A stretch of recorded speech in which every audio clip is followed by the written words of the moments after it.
नमस्कार, राज की बात में आपका स्वागत है। राहुल गांधी इन दिनों घूम घूम कर एक ही बात कर रहे हैं कि हिंदुस्तान में चुनावी राजनीति नहीं बल्कि विचारधाराओं का संघर्ष चल रहा है।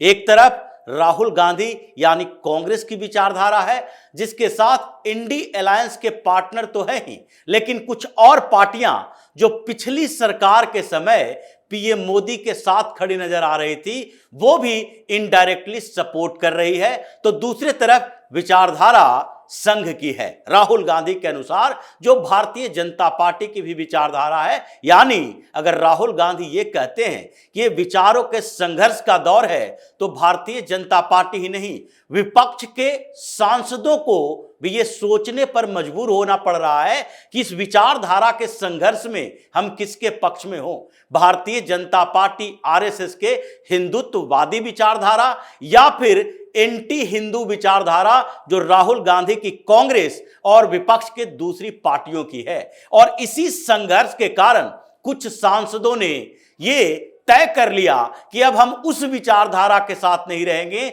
जो कि कांग्रेस इन दूसरी पार्टियों के साथ खड़ी होकर तैयार कर रही है। हमें एक विचारधारा चुनना है तो वो चुन रहे हैं मोदी के विचारधारा को, आरएसएस के विचारधारा को और भारतीय जनता पार्टी की विचारधारा को। इसलिए 4 सांसदों ने कुछ दिनों के अंदर ही इस्तीफा देकर पीएम मोदी का साथ दिया है। और ये चारों सांसद ने जो इस्तीफा दिया है राज्यसभा से और पीएम मोदी के साथ आए हैं, उसके पीछे का कारण है केवल एक, वक्फ बोर्ड संशोधन विधेयक। ये वक्फ बिल पर जो चर्चाएं चल रही है, जेपीसी की मीटिंग चल रही है, और उस मीटिंग में जिस तरीके से मुस्लिम सांसद एकजुटता दिखा रहे हैं सारी पार्टी लाइन को छोड़कर, चाहे समाजवादी पार्टी का मुस्लिम सांसद हो या कांग्रेस का हो या फिर दूसरी पार्टियों का हो, सब मुस्लिम सांसद एकजुट होकर हंगामा खड़ा कर रहे हैं और कह रहे हैं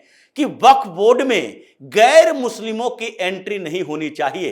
जो सरकार के संशोधन में है कि वक्फ बोर्ड अगर जमीन संबंधित विवाद डिस्प्यूट के लिए बनी है और वो डिस्प्यूट अगर किसी भी संपत्ति को लेकर है, तो केवल मुसलमान ही इसका फैसला क्यों करेंगे। इसमें वक्फ बोर्ड के अंदर गैर मुस्लिमों को भी जगह दी जानी चाहिए। और इसके अलावा यह डिस्प्यूट जो होगा, जो जिसके लिए कहा गया कि अदालत तो जा ही नहीं सकते, कोई और संस्था इसमें इंटरफेयर नहीं कर सकती, सरकार का कोई लेना देना नहीं है, एक अलग से ये सोसाइटी है जो सरकार से बाहर है, सरकार के दायरों से, कानून से बाहर है, क्योंकि वक्फ बोर्ड एक्ट आया हुआ है, ये कांग्रेस की देन है। अगर इस मामले में मुस्लिम सांसद इकट्ठा हो सकते हैं तो हिंदू सांसद क्यों नहीं हो सकते। इसी बात को लेकर बीजू जनता दल में सबसे पहले हंगामा खड़ा हुआ। बीजू जनता दल, नवीन पटनायक इस बार भारतीय जनता पार्टी से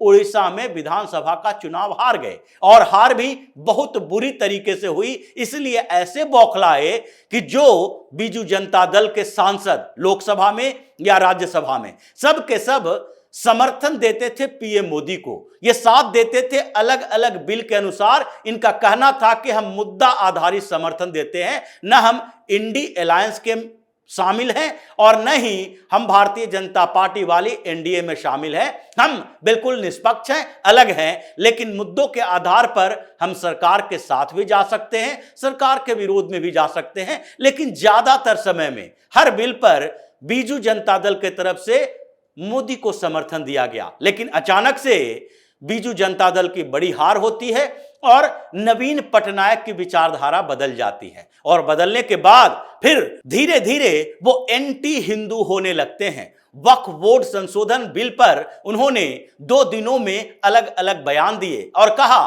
कि हम मुसलमानों के खिलाफ इस बिल का समर्थन नहीं करेंगे। अब समर्थन करो या न करो, लोकसभा में कोई असर होने वाला नहीं है, क्योंकि लोकसभा में बीजू जनता दल 0 पर आउट हो गई है। ऐसे में नवीन पटनायक क्या करेंगे? नवीन पटनायक राज्यसभा में खेल कर सकते हैं, वो इंडी अलायंस के साथ जा सकते हैं और यही उनकी मंशा भी रही। इसलिए वक्फ बोर्ड संशोधन विधेयक को लेकर उन्होंने जब अपनी राय स्पष्ट कर दी कि नहीं, हम इंडी अलायंस के साथ जाएंगे, यानी कि सरकार के इस बिल का विरोध करेंगे, तो फिर इस्तीफों का दौर शुरू हो चुका है। और एक सप्ताह के अंदर बीजू जनता दल के राज्यसभा के 2 सांसदों ने इस्तीफा दे दिया। सबसे पहले इस्तीफा दिया ममता मोहंता ने, और उन्होंने राज्यसभा से इस्तीफा देने के बाद भारतीय जनता पार्टी ज्वाइन कर ली। दूसरे सांसद जो राज्यसभा से ही हैं, सुजीत कुमार, उन्होंने भी बीजू जनता दल से इस्तीफा दिया, राज्यसभा से भी इस्तीफा दिया और भारतीय जनता पार्टी में शामिल हो गए। यानी कि जो 9 राज्यसभा सांसद उड़ीसा से बीजू जनता दल के थे, वो घटकर 7 हो गए हैं। लिस्ट अभी लंबी है, अभी एक एक करके देंगे, क्योंकि अचानक से तो नहीं दिया जा सकता। अचानक से एक ही बार जब दे देंगे तो फिर उपचुनाव में समस्याएं थोड़ी हो सकती है। लेकिन अभी अगर एक एक सांसद इस्तीफा दे रहे हैं तो यानी कि भारतीय जनता पार्टी के राज्यसभा सांसदों की संख्या बढ़ रही है। पिछली बार भी राज्यसभा का जो उपचुनाव हुआ था, उसमें भी 12 में से 11 सीटें एनडीए के पास आई थी। राज्यसभा में धीरे धीरे भारतीय जनता पार्टी अकेले दम पर बहुमत की तरफ बढ़ रही है, एनडीए को साथ लेकर तो पूर्ण बहुमत की तरफ बढ़ रही है। इसलिए अब जो राज्यसभा की सदस्यों की संख्या भारतीय जनता पार्टी की बढ़ी है, 2 सांसद जो कि बीजू जनता दल से इस्तीफा देकर सीधे भारतीय जनता पार्टी में शामिल हुए, इसका मतलब है कि 2 सीटों पर जो उपचुनाव होगा उड़ीसा के अंदर, उसमें भारतीय जनता पार्टी की वहां सरकार है, बड़ी बहुमत है, तो वहां पर दोनों के दोनों सीटें भाजपा को चली जाएगी राज्यसभा में। इसके बाद लिस्ट लंबी है, इनके 4 और सांसद हैं जो लिस्ट में नाम लिखवा चुके हैं कि हम भी बीजू जनता दल के साथ नहीं रह सकते। नवीन पटनायक का राजनीतिक कैरियर खत्म हो चुका है। यह तो विधानसभा चुनाव के समय ही हो गया था, क्योंकि उससे पहले जिस तरीके से इन्होंने प्रचार में ऐसे इग्नोरेंस दिखाए, सत्ता की कमान किसी और को सौंप दिए और फिर पार्टी में बाहरी लोगों को लाने लगे, उसी समय उड़ीसा की जनता को भी लगने लगा था कि अब नवीन पटनायक का राजनीतिक संन्यास शुरू हो चुका है। वो बीमार रहने लगे हैं, फैसले खुद से नहीं लेते हैं। इसीलिए इसी परसेप्शन के आधार पर उड़ीसा में भारतीय जनता पार्टी को कमान सौंपी गई, क्योंकि भारतीय जनता पार्टी ने कभी भी बहुत आक्रामक तरीके से नवीन पटनायक का विरोध नहीं किया। यहां तक कि पीएम मोदी की रैलियों में भी उड़ीसा के अंदर वो बार बार यही कहते थे कि नवीन बाबू ने जो काम किए हैं वो तो अपनी जगह पर ठीक ठाक ही है, लेकिन वो अब बीमार रहने लगे हैं, वो फैसले नहीं लेते हैं, बल्कि उनसे फैसला दिलवाया जाता है। और वो ऐसे लोगों के, ऐसे गुट के हाथों में हो गए हैं जो कि अब इस विचारधारा वाले युद्ध में भारतीय जनता पार्टी के खिलाफ जा रही है, हम लोगों के विचारधारा के खिलाफ जा रही है, जो अब तक समर्थन करती रहती थी राज्यसभा में, लोकसभा में विधेयकों पर, अब वो उसका विरोध करने लगी है। इसीलिए लोगों ने यह समझा कि जो नवीन पटनायक के समर्थक भी थे वो भी भारतीय जनता पार्टी की तरफ आने लगे, और इसीलिए उड़ीसा में भारतीय जनता पार्टी को बड़ी जीत मिली। और अब यही स्थिति दोहराई जा रही है। नवीन पटनायक फ्रस्ट्रेट हो गए हैं, ये सोच ही नहीं पा रहे हैं कि भारतीय जनता पार्टी से हार के बाद आपको कौन सा रुख अपनाना चाहिए। इसलिए उनके राज्यसभा सांसद, जो 9 के 9 राज्यसभा सांसद उनके जो है, वो कंफ्यूज हो चुके हैं और उन्होंने पार्टी में कहा कि आप विचारधारा को स्पष्ट कीजिए। आप पहले से ही कहते रहे थे कि हम इंडी अलायंस के साथ नहीं हैं, इसका मतलब कि उसके विरोध में हैं। यानी कि आपने पहले भी कहा था कि हम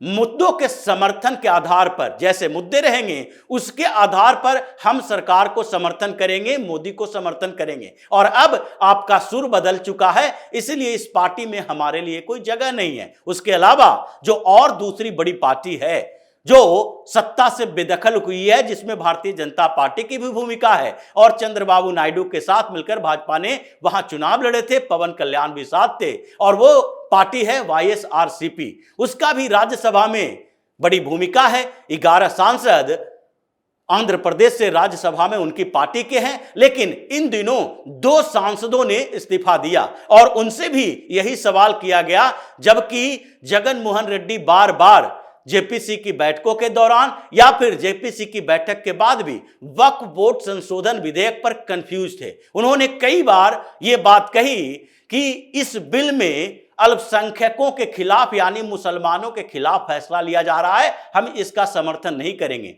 2 सांसदों ने इस्तीफा दे दिया, बीएम राव ने इस्तीफा दिया और वेंकट रमन ने इस्तीफा दिया। ये दोनों ने इस्तीफा देकर भारतीय जनता पार्टी का दामन नहीं थामा, लेकिन वो टीडीपी के साथ चले गए हैं। अभी 5 ऐसे राज्यसभा सांसद हैं, बाबुल राव, उसके अलावा कृष्णैया, ऐसे 5 सांसद हैं जिनका लिस्ट तैयार है। वो भी इस लाइन में खड़े हैं, कभी भी इस्तीफा देकर भारतीय जनता पार्टी के एनडीए में आ सकते हैं, या तो भाजपा में आए या टीडीपी में आए या पवन कल्याण की पार्टी में जाएं, लेकिन वो जगन मोहन रेड्डी के साथ रहना नहीं चाहते, क्योंकि इस विचारधारा के संघर्ष के दौरान जैसे ही विचारधारा की बात आती है, जगन मोहन रेड्डी हारने के बाद कंफ्यूज हो चुके हैं कि वो मोदी का साथ दें या फिर इंडी अलायंस के साथ रहें, राहुल गांधी के समर्थन में रहें। ये तो एनडीए पार्टनरों को भी पीएम मोदी ने पिछले दिनों कह दिया था, चाहे चिराग पासवान हो या चंद्रबाबू नायडू हो या फिर नीतीश कुमार हो या फिर संजय निषाद हो, ओम प्रकाश राजभर हो या शिंदे हो या फिर अजीत पवार हो, सबको इस बात के लिए कह दिया गया था कि देखिए, आप लोग जिस तरीके से पॉलिसी रिलेटेड इशू पर कुछ बोल देते हैं, बयान देते हैं, जयंत चौधरी भी उसमें शामिल थे, अनुप्रिया पटेल भी, इसलिए इन लोगों को कहा गया कि अगर आपको लगता है कि सरकार की विचारधारा, सरकार की पॉलिसी हमारे अनुकूल नहीं है, तो आपके लिए बाहर का रास्ता तैयार है, आप सीधे बाहर जा सकते हो।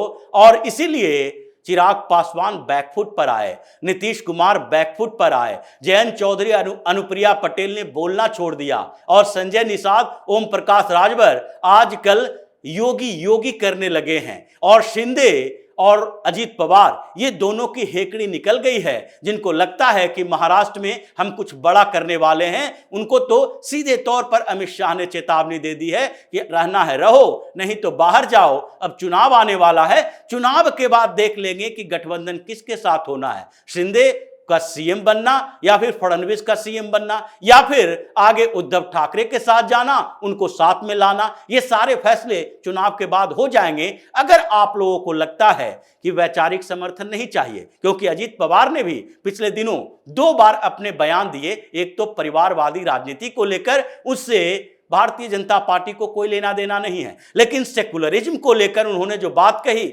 उससे भाजपा पूरी तरीके से उनके खिलाफ गई है, क्योंकि उन्होंने कह दिया था हम सेकुलरिज्म के मुद्दे पर किसी तरह से समझौता नहीं करेंगे। सेकुलरिज्म मतलब क्या?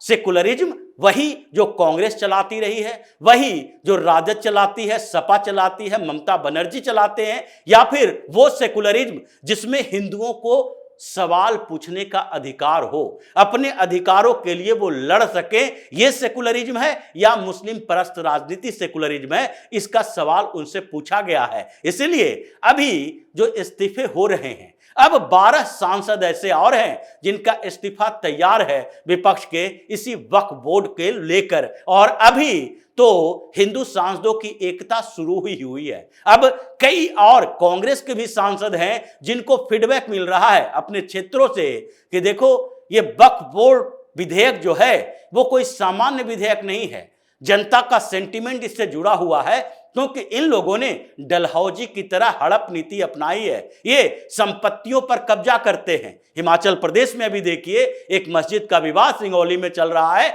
और वो इलीगल माना जा रहा है, क्योंकि वो भी वक्फ बोर्ड की प्रॉपर्टी ही थी और उसे एन केन प्रकारेण कब्जा किया गया था। अब तो कांग्रेस के ही मंत्री, जिसने विधानसभा के अंदर कह दिया कि इस बात को बर्दाश्त नहीं किया जा सकता कि बाहर के लोग आए और यहां पर मस्जिद बनाकर कब्जा कर ले, इसके खिलाफ कांग्रेस में ही आवाजें उठ रही है। तो ये जो राहुल गांधी विचारधारा की बात करना शुरू किए हैं, उस विचारधारा में अब धीरे धीरे विपक्ष का आंकड़ा घट रहा है। मोदी और मजबूत होते जा रहे हैं, समर्थन बढ़ रहा है और इसलिए अब अगले कुछ समय में ये राज्यसभा ही नहीं, लोकसभा में भी खेल होने वाला है। कई सांसद छोड़ने के लिए अपनी पार्टी को तैयार हैं, लिस्ट लंबी है। धीरे धीरे देखिए आगे क्या होता है। तो इसी तरह की खबरों के साथ फिर से हाजिर होंगे, तब तक के लिए बने रहिए हमारे साथ और देते रहिए हमें सहयोग, ताकि इसी तरह की खबर हम आपके लाते रहें। धन्यवाद।